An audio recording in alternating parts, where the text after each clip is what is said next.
Okay, so welcome back to the Condor Online. This is our secret condo mission. We're undercover here, and we're in the same clothes. But I would like to welcome, Georgia here, the lovely Georgia here, with me, Chase, and this time in my role as the host of Don't Get Me Started. Yes, we are back because, after that last embarrassing show with the Australians talking about hemispheres, I had to take some time off. Just been recovering. I've been recovering. He's like, tell me about time zones. See, I'm in Australia. Okay. Tried to already explain the fact that, the sun is over here and over there. That's how you get day for night, but no, it didn't work. But, I was talking to Georgia before we did the Kinsella show, and she had just let me know how much into conspiracy she is. And this is not a flat earth show. This is a show about conspiracy theories, about debating reality, about challenging the authority. And Georgia's like, I've been waiting to talk about that so she won't be as quiet. Don't get me started. Oh, yeah, that's what I'm saying. So, because what was funny is I said, so if you believe in conspiracy theories, what do you think about the flat earth? And she said, I don't believe that. I don't disbelieve it, but I don't believe it either. Yeah. And that's fine because, I keep trying to tell people it's not about believing that the earth is flat. It's just not about believing that it's round. It's just not about believing what you're told to believe without questioning it, without your own research, without educating yourself. Mm-hmm. Yeah, so I think for a while that's what we've just been, haven't we? We've just been fed all this information, we've took it on board, and we've never questioned it. And that's the thing is that I think that if we look at education as a timeline, right, and think about what did they teach us in the 50s? What did they teach us in the 1900s? What did they learn in the 1600s? And this is what I think is what I challenge things, and I call it the flat earth theory or being known as a flat earther, is that, well, wait a minute. What about all those people for centuries who believed that the earth was flat? All of a sudden, what are you trying to tell them? It's like, no, it's not. I had that great analogy with the fish jumping out of the fishbowl. Remember that one? And how it's like gasping for air. And people say, it's gasping for air because it's like giant, it's choking. And I'm like, no, it's saying, I was living in a fishbowl! My God! There's a world out there! What the hell? And then somebody comes along and go, hey, little guy, I'll put you back. Don't put me back! Don't put me back! Oh my God! And this is how round earthers react every time you tell them the earth is flat. Yeah. So let's talk about what kind of conspiracies that you find interesting. I don't like the word conspiracy. I don't either. You're wasn't right. it coined by the CIA itself? Wasn't it? Yeah. Okay. Probably Jesse Ventura. So anyway, I don't like the word conspiracy. I think it's just used for us to for them kind of to say, oh, conspiracy theorists. Just like the fact that somebody could walk in front of your camera and everything. That's a conspiracy. And slam doors and stuff. But not realizing we're recording. Yeah, go ahead. Well, I'm kind of like, I'll probably go off on a tangent here, but I'm really interested in like government policy, corporation, media, power and ownership. But it's kind of like everything that we've been fed down the years, even like pharmaceutical companies, medicine, everything, all the systems, if you will, and just about how they've kept us kind of in a box, basically. Or a fishbowl. Yeah, or a fishbowl, yeah. Come on, man, let's stick with that one. Yeah. Okay, so they've kept us in this fishbowl, and we've all kind of been comfortable there. We've all got by. Hey, we eating shit. There we go. Then, when you get a glimpse of what's outside the fishbowl, it's kind of hard to keep yourself back in. Once you've opened your mind, it's hard to close it back down, and it's hard to not question everything, isn't it? Yeah. No, exactly. And so that's why, that was like an easy thing to go to. But so what conspiracies or ideologies do you have problems with? Like that, say, one of the most common ones, of course, is do you believe that they landed on the moon? No. I don't believe that they landed on the moon. I went to an astronomy meeting a few weeks ago, kind of thing, and they were doing a talk, and he was, going and doing his talk, and then I did kind of like ask the question, do you believe? But then it was like blasphemy, so I didn't finish it out. I was like, so when he finished his sentence, he was like, yeah, and yes, we did land on the moon. He said they put prisms up there, and they kind of shoot light at the prisms, and they get all this. From where? Do you know what? I didn't ask that question. Well, no, but no, it's that thing, isn't it? He did actually give me a name and maybe an observatory that they do it from. Yeah, but yeah, you can manipulate. First of all, we all know that light, it takes light, a number of days to go a certain amount of distance. So, I can understand that you have an observatory on Earth shooting at a prism on the moon, and a couple of days later, it'll hit it. Yeah, and even though they kind of like, they have all these photos of the planet, and and they kind or of tell these us artistic these renderings. illustrations, shall we say, but no, I don't believe they landed on the moon. There's too many inconsistencies for me to kind of be able to accept that information. What do you think about that unraveling thread theory that I was talking about? I love that. Where I was just saying it's really just kind of like a thread off a sweater, and then you just pull it, and it just slowly unravels. Because, tell me, what do you think about what I said to you about time, in a sense where, at the time that these, if we go all the way back to Roswell, which in 1947, where supposedly this alien spacecraft landed. Ever since then, we had several, not just genius jumps, but we had interest in space travel, right? But when you try to manipulate your audience or your masses into believing certain things, yes, we can't have a phone to reach over there to the Bronx from Jersey, but we can contact a satellite that's moving up in space and they could tell us, hey, how's the view up there? My point being is the fact that at that time, okay, well, we can manipulate this. But we're now in the generation where our technology is so advanced that we're actually starting to unravel various different things. Not just the moon landing, but like the JFK assassination even. Because you heard of the Mandela effect, right?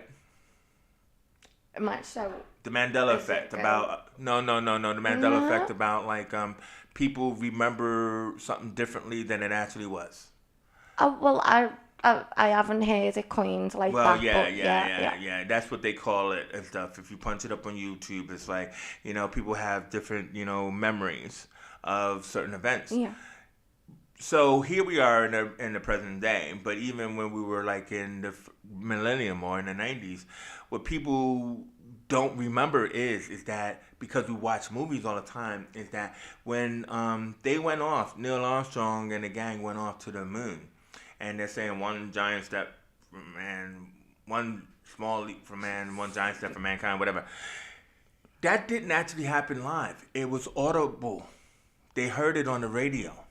They didn't actually see it then, right? Yeah. But when we see movies like Apollo 13 and everything else, we get to see the visuals that they took time to manipulate. Do you understand? Yeah. Same thing happened with the JFK assassination, which was supposed to happen in like 63, right? Give or take around there.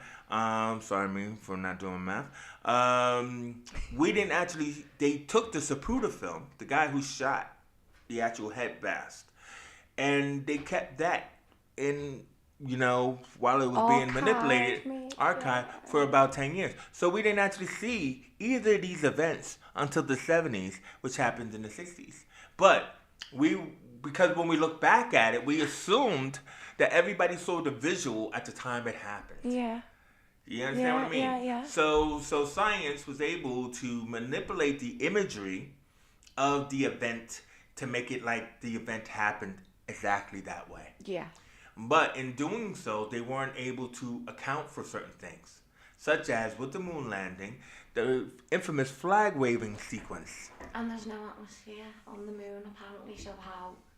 There is in Studio 13 with the black site background and no starscape. And, and the way you were talking about before as well, our technology as advanced, the technology now is kind of showing inconsistencies in these kinds of visuals that we've been told was like the truth and what really happened. Yeah, and it's sometime later. I mean, like, you're obviously younger than me, but like your recollection of the JFK assassination, for example, would be only what you've seen, which would be the infamous headshot, the Dealey Plaza, the grassy knoll.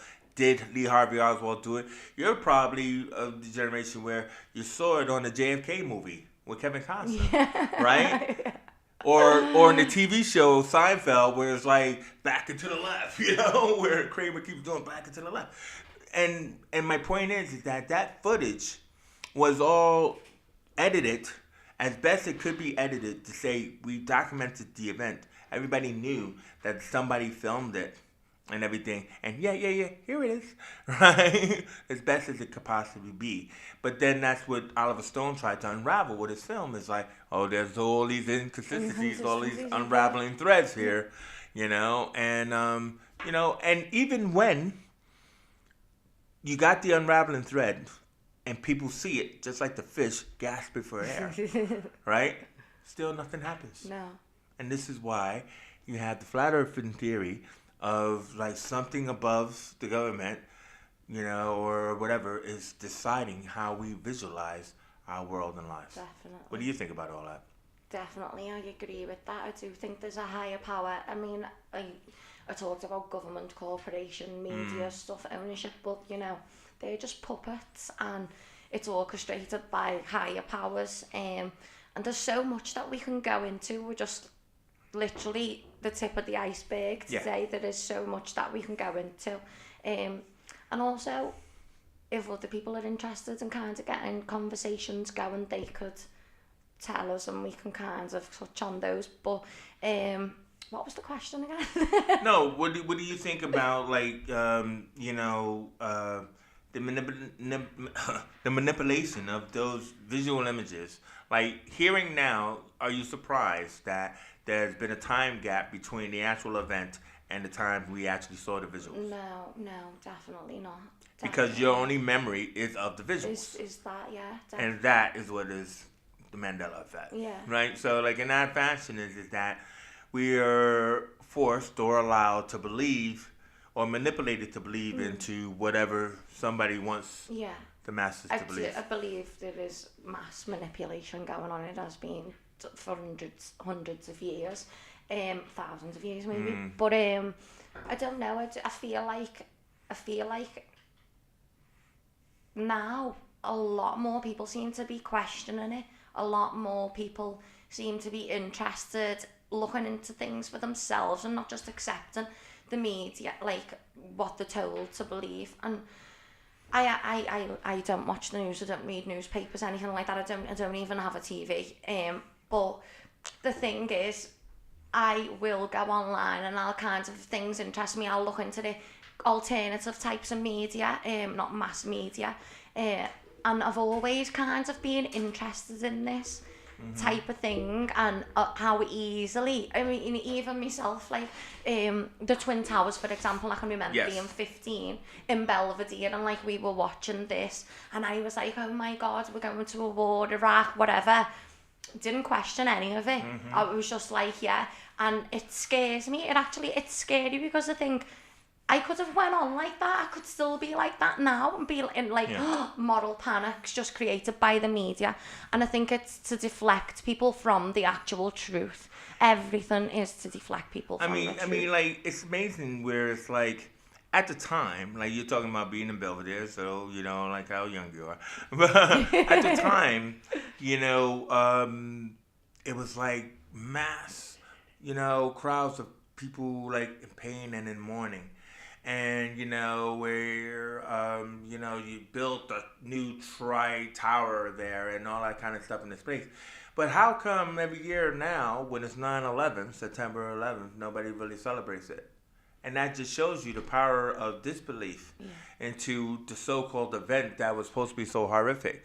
As horrific as something like even like the Holocaust. It's like people will not believe in, they're not believing in 9/11 as much as they did at that time. Yeah. You know, and one of the things about it is, let me ask you a quick question then. I mean, you know, I know, how many buildings do you think fell?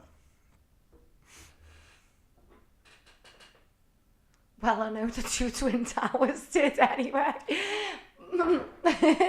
But I don't know how many buildings fell. None. 3. And I was actually gonna say 3, and I shouldn't. The Pentagon, but it's no. I meant fell where the towers fell. See, the thing about it is the fact that like there was a 3rd building that fell and everything because it was explosions from underneath, right? Yeah, demolition. So like the deal is the fact that like now when you said you heard about the Pentagon. What it is that this information forces you to just look at the towers, right? Painting the image of the so-called drone that, you know, shot the bomb into the towers at the top. But, like, it's kind of like, wait a minute, hold on for a second. There was the towers, which had 2 planes. There was the Pentagon. And then there was another plane that landed, like, off the Potomac. And that plane was the one they made the movie about. Really? You heard of the movie, the 1993 movie that Paul Greengrass made? No. And stuff like that. Now, pardon me if I got the flight number wrong, but I believe it was United 93. And like, so the 4th plane was supposedly the plane where we have the proof that it was terrorists, right? Yeah. And that Americans were heroic. So like terrorists who had captured that plane, supposedly people on that plane were calling their families saying, there's terrorists on the plane, there's terrorists on the plane, right? You know, as these terrorists have guns on them, right? And they supposedly have these phone messages. Why? Because from the other 3 planes, they have no proof that they were a part of some planned event. So then like that plane, you know, in the movie, right? It's supposed to be the whole like American spirit getting together to try. Look, we're going to die anyway, right? But we're going to die taking these terrorists down, and they all grapple together to fall that plane into the Potomac. So like the thing about it is that so that's all we have of proof that was terrorism involved in the towers and everything. But yes, we saw the towers fall on TV. We saw supposedly shadows of planes that were like hitting it, not firing a drone bomb into the top of it. But then it takes about 10, 15 minutes for the tower to actually just one by one. Controlled demolition. Yeah. And then, wait a minute, why is that other building falling? Don't talk about that one. Yeah. I used to work down there in those towers. Like, you know, in Building 7 and stuff like that, you know. And, when I was out of college, I used to work there as a messenger. And in those buildings are a bunch of banks and stock companies. Bear Stearns and Swiss Bank. And when the Pentagon got hit, it wasn't the whole Pentagon. It was just one area of the Pentagon where, again, IRS information was being held in because the country was bankrupt. Bankrupt, yeah. They have no Federal Reserve. No Federal Reserve. Conspiracy or no? I may not be completely factual, but I'm somewhat factual and everything because I want you to question it. Don't get me started. That's what I'm trying to say. Don't get me started. So before we go, I mean, anything else strike your fancy? Because I would love to have you come back, you know, bring a friend. I always bring a friend. I've got loads of friends who were interested in this. I love it when they say I got loads of friends. I'm interested just in everything. Like, I mean, just give me one of your things before we go. A big thing for me is pharmaceutical companies and research. What about it? Drug research and how kind of it's a big business. They're not in it they're not in it for health. Basically, they're in it to make us customers. We are their customers, and we're not patients. And they're not trying to get us healthy, and they don't use funding on research for things that would benefit us. It's for things that benefit the people who are actually funding the research. So, cancer, big business. Pharmaceuticals, prescriptions, big businesses. I'm really interested in that and the health side. And I'm also really interested in government policy and media ownership. So obviously without the media, they couldn't get these messages across to us, could they? Kind of like... well, somebody would always say that Fox News is owned by someone. Yeah, but they're all interlinked, kind of thing. They're all interlinked, I do believe. But I'm really interested in like kind of maybe duty of care. The media, I feel like the media have a duty of care to report the truth. Yeah, but they don't. But that's the thing is like the only way you can get your truth reported is to get somebody else to do it. You know what I mean? So it's kind of like you could be a big business and you want one thing, but you hire another company that is your opponent. They don't even know that you've hired them to fight you. You know what I mean? Yeah. Because at the end of the day, if they get too close, you can always crush that company. Right? But also, you can have that level playing field that, there are some problems here. You know, we got to be able to talk about it because if we don't, then everybody will question it. Yeah, and stuff like that. So we need to create our own enemies, our own combatants to fight sometimes. And I think that's how the games of guns and devils are in play here when you talk about big business. And pharmaceuticals is big business. I mean, drugs is a big multinational business. I mean, if you remember what happened to cigarettes back in the day, it was a huge. I mean, cigarette has been the number one drug since America was founded back in the day with, Jamestown and and Pocahontas. You know what I mean? Because on the land itself was where they grew tobacco, and they didn't grow it in England. And so what they would do is they would come here, farm it, and take it back to England, and people would be building snuff boxes. What up, man? This is good stuff.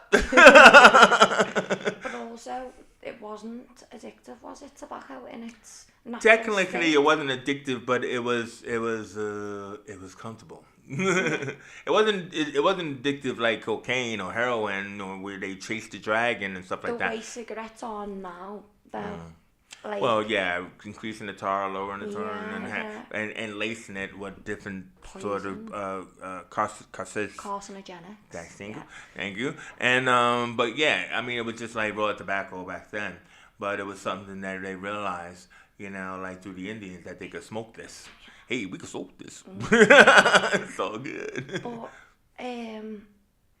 it's just what I'm interested in is kind of like just given an alternative perspective. Like we all know these mainstream media or big business, government, whatever, this is what they're telling us. What I'm interested in is just giving people an alternative. I'm not saying to them, believe this, you should believe this, because that's what they're doing. Yeah. It's just, I want people like yourself, obviously, we want people to not just believe us, we want them to go out there, read, question, form their own beliefs, kind of question us, don't just accept what we're saying as truth.